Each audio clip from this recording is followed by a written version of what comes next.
Hi, little chef. Welcome to day 5 aboard the Catalyst.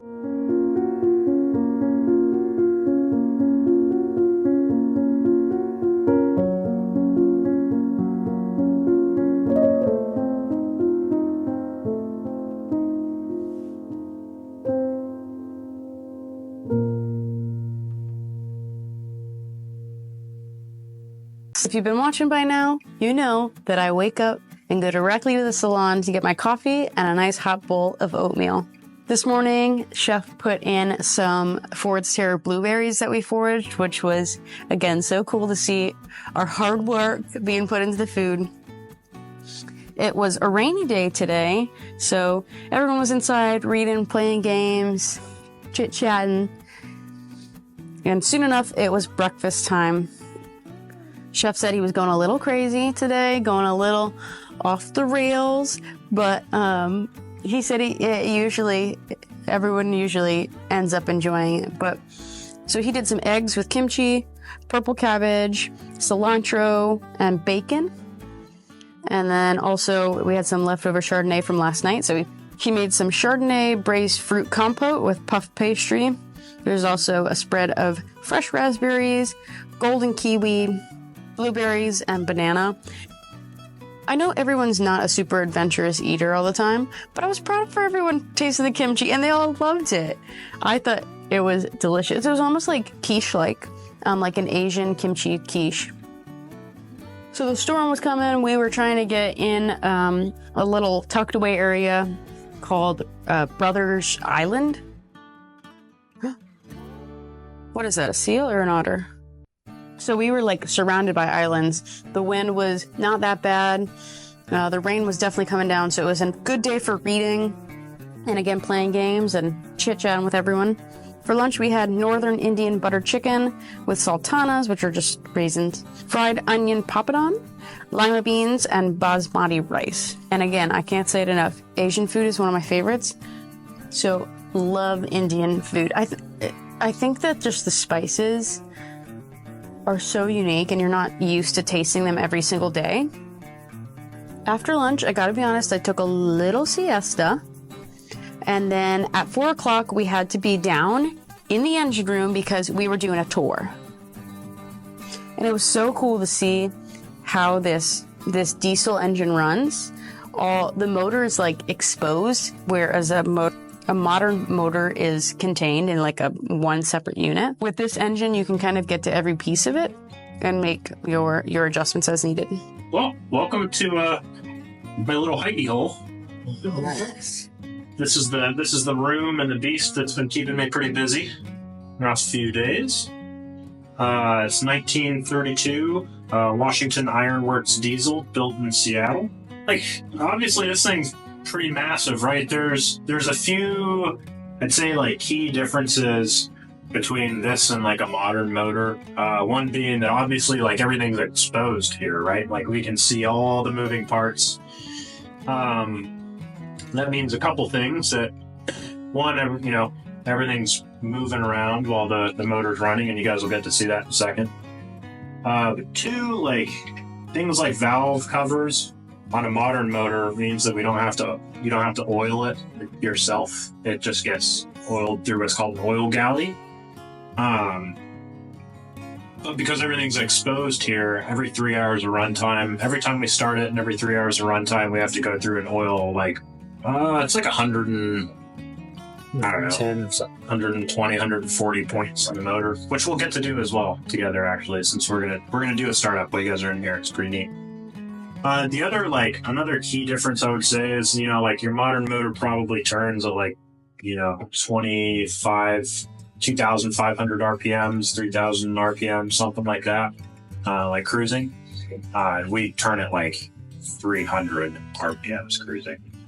Yeah, between 3 and 4. It's pretty slow, but it's a huge amount of torque. I figured probably the best way you guys could get really the experience of how this sort of works and operates down here is just by kind of going through a startup sequence with us. That we have some controls for the motor in the pilot house, so Kelly can control the throttle. and I can do, and then throttle and fuel pressure on these boats are done separately, right? So unlike your car where you just press the gas and it does both for you, you have to do both separately. Back in the day, a lot of boats like this, it would be done through what's called telegraph. So I'm sure you guys have all seen the cool binnacle stands where it says like a head full, a head half. Mm-hmm. Those actually never controlled anything on the motor. That lit up a board kind of like this down in the engine room, multiple engine rooms, and it would light up and it would ring, and it would say like, oh, a head full. And then the engineer, who was always down there on duty, would go adjust it manually on the motor like this. And we actually do that. So Kelly can adjust throttle, but we have to adjust throttle and fuel pressure together. So every time she wants to like make big throttle changes, I have to be down here and adjusting fuel pressure on this lever right here. Yeah. I also have one for throttle as well in case something breaks. Redundancy is nice. And if we have to go through telegraph, she just phones me on the phone, which makes things like docking incredibly complicated, right? Like if you're going to do everything by telegraph, you need more crew realistically. And then everything has to be thought through an extra step ahead, coordinated very efficiently. And Kelly, actually, would you use some of the controls by telegraph? And Kelly does a really good job. Like larger motors, because everything's like sort of tuned and adjusted, and they're big enough to make adjustments. We'll have what's called blast doors. So if you guys step over to this side, we can actually see inside the motor here.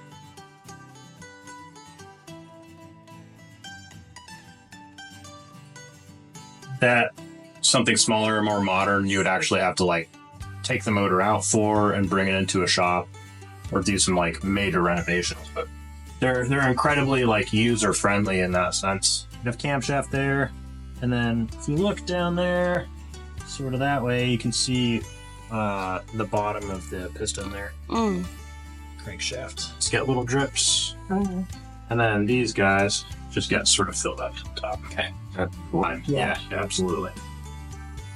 Yeah, thankfully it's not. Well, too. God, that would be so much more work. Gets it. Every one of these little beveled holes gets it. And then straight 30 oil. This is 440 weight. Pretty heavy. 40. Yeah, pretty heavy viscous. Rollers here. Just give those a little drip. One little drip of two-stroke in the injector. And we use two-stroke for this just because these parts get kind of hot. And it's not that they move more necessarily, but there's like a lot of mash involved, and two-stroke has a higher smoke point. All right, punch it, Chewy.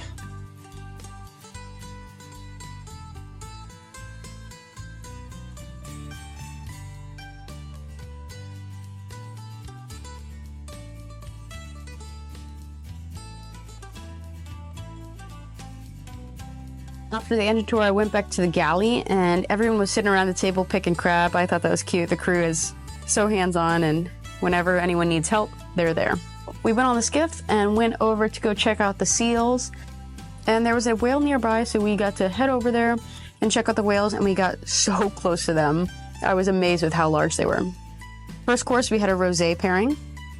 Paired it with pleasant Dungeness crab and an egg yolk and kelp powder broth.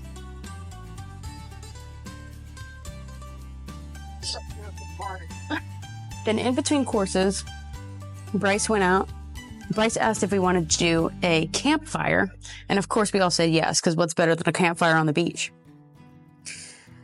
So second course, we had our red wine pairing. And for dinner, we had coffee, stout, braised beef, and pork short ribs with polenta and Katamala olives. So then Bryce set out to go set up the fire, and we weren't too far behind. We still had to have dessert, of course. So for dessert, kind of fitting with the fire themed, Chef did a deconstructed s'more with a dark chocolate coated Biscoff cookie and marshmallow fluff that he made himself. And I swear there was some like almond paste or almond extract in the fluff. and it was perfect little send-off for our beach fire pit excursion. So we all sat around the campfire, stayed up extra late tonight, 10:30. We were pushing it, but we were having fun. Brought a guitar, told some stories, and just kind of enjoyed the warmth of the fire. We got back on the skiff, and there was actually like bioluminescence going on, and the stars were incredible. Got back on board, took a hot shower, got in bed, got all cozy, and it was another beautiful day aboard the Pacific Catalyst. Bye, little chef.